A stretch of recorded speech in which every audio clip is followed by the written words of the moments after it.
안녕하세요.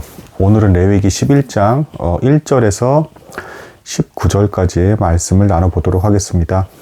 이제 일반 성도들이 봤을 때 대체적으로 이제 이 말씀은 도대체 왜 나온 건가 싶은 이제 뭐 그런 본문이 되겠습니다. 갑자기 생뚱맞게 이제 뭐 부정한 짐승, 뭐 이제 정한 짐승 뭐 이런 거 나오고요. 뭐 음식으로 먹을 수 있는 것, 아닌 것 막 구별돼서 막 나오니까 아니 도대체 이 본문이 갑자기 왜 튀어나온 거지? 이제 뭐 이런 생각이 드는 이제 뭐 그런 본문이 되겠습니다. 근데 이건 이제 성경 전체적으로 이제 통용이 되는 것인데요. 사실은 성경을 읽다 보면 여기만 이런 게 아니라 복음서 같은 데를 심지어 읽을 때도 예수님과 어떤 사람이 대화를 할 때 사람이 오히려 이제 논리 정연하게 뭔가 이제 질문하고 묻고 이거 하는 것 같고 갑자기 예수님은 답변하시니까 막 생뚱맞는 어떤 이 사람은 이렇게 뭐 병을 낫게 해달라 뭐 이러고 있는데 뭐 갑자기 예수님께서 뭐 죄에 대해서 말씀하신다든가 막 이제 이런 내용이 나온단 말이에요. 그러면 마치 이제 그 하나님께서 막 대화를 논리적으로 하지 않고 갑자기 다 끊고 막 이제 말씀을 하시는 것 같은 뭐 묘한 느낌을 받는 그런 본문들이 되게 많습니다. 근데 이제 사실은 이제 신학적으로는 뭐 이제 이런 입장을 취하는 것이죠. 인간은 이제 이게 문제이고 이게 중요한 것 같아서 그걸 막 물어보고 있는데 하나님께서 보시기에는 이제 그게 중요한 게 아니라 더 본질적이고 근본적인 문제는 이거다라고 말씀하고 계신 겁니다. 그러니까 관점 자체가 다른 거예요. 그리고 결론적으로는 당연히 하나님께서 보시는 관점이 맞는 겁니다. 그래서 우리가 본문을 볼 때 뭔가 비논리적인 것 같고 이게 갑자기 왜 튀어나왔지라고 할 때 당황할 것이 아니라 내가 뭔가 잘못 생각한 부분이 있는 게 아닐까. 그리고 하나님께서 좀 더 근본적이고 근원적인 문제에 대해서 지적하시는 것이 아닐까. 라는 입장에서 말씀을 살펴보고 받아들이셔야 한다라고 이제 볼 수가 있겠습니다. 오늘 본문은 뭐 이제 사실은 이제 그 인과관계를 잘 살펴보면 이제 10장까지는 이제 하나님과의 예배를 드리는 절차에서 일어난 일들과 사건 그리고 방식들이 나온 겁니다. 근데 이 11장에서 뭐 부정한 것, 정한 것, 거룩한 것, 거룩하지 않은 것, 이거를 구별해야 되는 이유는 뭐 이제 이걸 구별을 해야 이게 뭐 제사를 드릴 일인지 아니면은 그냥 뭐 이제 훈계를 하고 뭐 이제 경계를 주고 이제 권면을 해야 되는 일인지부터 시작해서 기타 등등 그리고 어떤 이제 벌을 줘야 되는지 이런 기준들이 필요하기 때문에 이제 일상생활 속에서의 사건에 대한 기준이 나오고 있는 겁니다. 그러니까 이제 10장까지는 하나님에 대한 이제 예배에 대한 내용들이 나왔다라고 한다 그러면 11장부터는 일상생활 속에서 너희가 이런 것들을 구별 지으면서 거룩한 삶을 살아라 라는 것에 대한 삶에 대한 이제 기준을 주고 있는 것입니다. 그리고 더 본질적으로는 삶 자체에서도 너희가 하나님의 백성으로서 구별된 삶을 살아야 그것이 진짜인 것이고 또 이제 그런 삶을 사는 중에 예배 자리에 나와야 내가 너희가 드리는 예배를 받겠다 라는 어떤 그런 의미를 이미 담고 있는 것입니다. 자, 11장에서는 뭐 이제 그래서 이제 먹는 것들 이제 특히 이제 그 동물을 먹게 되었는데요. 창세기 9장 노아의 방주 사건 이후에 이제 인간은 이제 동물들을 육식을 이제 허용하게 됩니다. 그 이전까지는 인간이 육식을 하지 않았어요. 근데 노아 방주 사건 이후로 사계절이 생겨나게 되고 이 땅의 지구에 더 척박한 환경이 되면서 사계절이라는 건 뭡니까? 농사를 내내 지을 수가 없는 것이죠. 그래서 이제 그렇게 부족하게 된 것에 대해서 하나님께서 육식을 허용하셨다. 그래서 그럼 이제 어떤 동물은 먹을 수 있고 먹지 못하고 어떤 것은 정하고 어떤 것은 부정한가에 대한 어떤 설명이 나오고 있습니다. 오늘은 이제 19절까지만 살펴볼 건데요.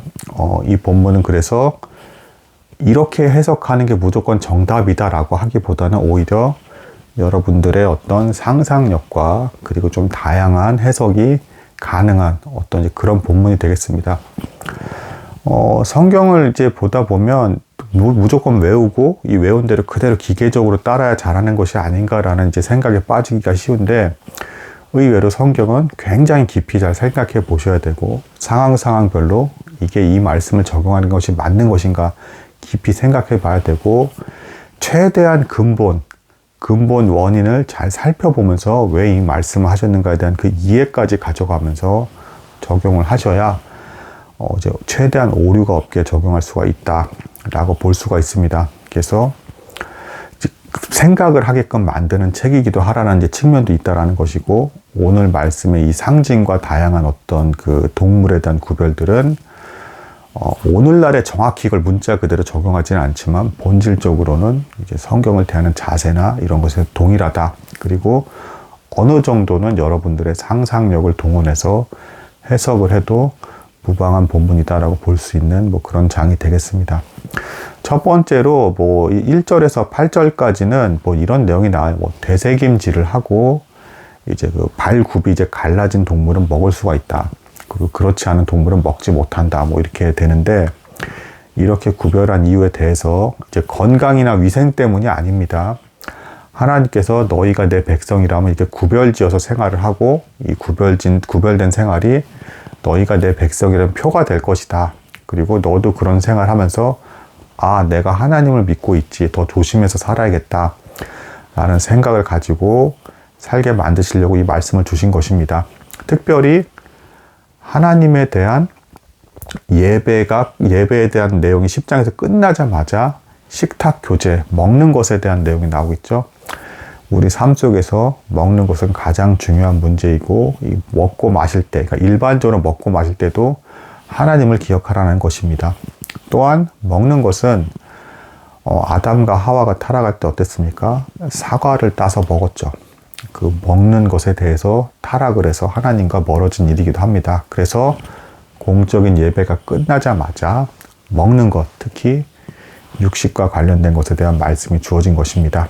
그래서 1절에서 8절에 되새김질을 하고 굽이 갈라진 동물은 먹을 수 있다라는 것은 보통 이렇게 해석을 합니다. 되새김질을 하는 동물은 이제 하나님의 말씀을 다시 곱씹고 다시 묵상하면서 근본 의미를 찾는 그런 성도의 삶을 상징하는 것이고, 또한 굽이 갈라졌다라는 것은 그런 거룩한 특징이 있는 것이다 라고 해석을 해요. 그래서 이런 동물들은 정한 짐승이다. 그래서 먹는 것이 이제 권장이 되게 돼 있고, 나머지 그렇지 않은 동물들은 이제 권장되지 않다, 부정한 짐승이다, 이렇게 본다라는 것입니다. 그 이후에 이제 어류에 대한 얘기도 나오는데요. 어류는 이제 좀 상대적으로 더 까다롭지 않은 기준을 적용을 합니다. 이제 어류 같은 경우에는 지느러미가 있고 비늘이 있는 것은 먹을 수 있고, 나머지는 먹지 못한다, 이제 부정한 것이다, 이렇게 구별을 했는데, 이스라엘 민족들은 원래 이 어류를 가장 먹기 좋고 이제 만나는 진미, 가장 중요한 음식이라고 봤어요. 그래서 하나님께서는 그런 기쁨을 허락하신 분이다 라는 의미에서 어류에 대해서는 복잡한 기준을 적용하지 않으셨다라고 받아들이고 있고, 또한 이 비늘이 있다라는 것은 이제 우리의 어떤 영적인 전신갑주, 어떤 갑옷을 상징한다라고 볼 수도 있고요. 구별된 지느러미가 있다, 역시 구별된 요소가 있는 것들은 정한 것이다, 이렇게 볼 수가 있겠습니다. 그 다음에 이제 조류에 대해서도 이제 나옵니다. 19절까지 해서 조류. 근데 금지된 어떤 이 조류들은 이제 막 맹금류들, 뭔가 이제 잡아먹는 것들. 그러니까 약한 것들을 괴롭히고 악을 행하는 것 같은 것의 어떤 상징이 되는 어떤 새들은 먹지 못하게끔 금했다. 또 뭐 뱀을 잡아먹고 이런 죄를 먹는 것 같은 어떤 그런 모습의 새들도 금해졌다. 뭐 가마우치나 까마귀 같은 경우는 그런 새들은 아니지만 왠지 외롭게 혼자 사는 흉조 같은 새이기 때문에 역시 또 이제 부정하다. 외롭게 혼자 있다라는 것은 교제권에서 이제 떨어져 있다라는 것이죠. 이런 형태로 해석을 한다라는 것입니다. 또한 추가로 몇몇 새들은 이집트에 있던 어떤 그 가증스러운 우상 숭배를 상징하는 새들이기도 하기 때문에 역시 부정한 새로 취급이 되었다. 이런 형태로 해석해서 접근하는 장이 이제 레위기 11장이 되겠습니다. 1절부터 19절만 나눴고, 이 해석의 틀은 이제 다른 복음서에서 다 적응이 된다, 뭐 이렇게 볼 수가 있겠습니다. 아주 신기한 장인데요. 오늘은 일단 여기까지 나누도록 하겠습니다. 감사합니다.